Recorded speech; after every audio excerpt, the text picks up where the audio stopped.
I think it's been incredibly interesting. Very full day yesterday, lots of debate, some interesting topics being covered by a variety of participants coming from across the field. So we really like the fact as an organisation that it provides that platform for sort of cross-industry debate and presentation. So far, so good.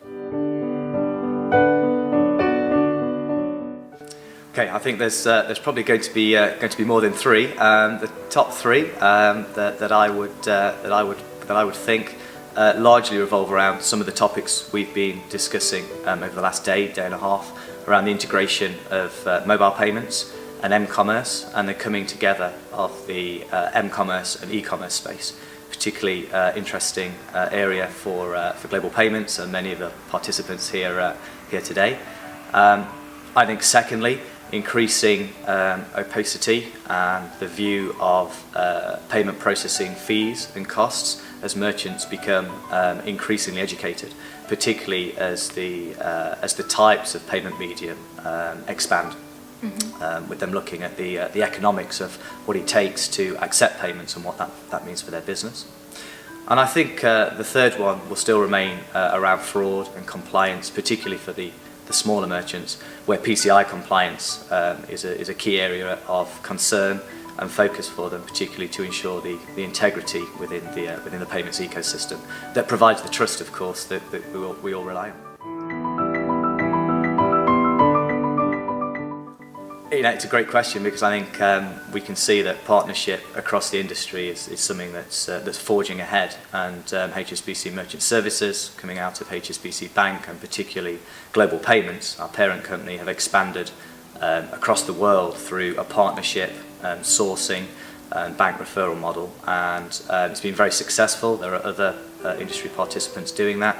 I think that's something that will continue, particularly as the technology and variety of payment mediums in the system continue to expand. It's certainly something we look at. We will strengthen and deepen our vertical and horizontal integration through the partnership model, be that through acquisition or cooperation or competition, co-op petition as it's called, across industry participants. We've demonstrated that with our bank referral models across multiple countries, and indeed we're pushing sort of vertical integration with things like our giving payment portal that we've just acquired over in the US. So it's a key integral part of growing a payments ecosystem and being a service provider is working with partners and sourcing companies. Yep, you know, I think this is a fascinating space and really interesting. I think there's some great disruptors out there with iZettle and Square and others looking at this space. I do think it will put pressure on the traditional POS model and the traditional POS suppliers and partners to really innovate. Clearly there are some challenges within the UK because of chip and pin, where there isn't a solution yet.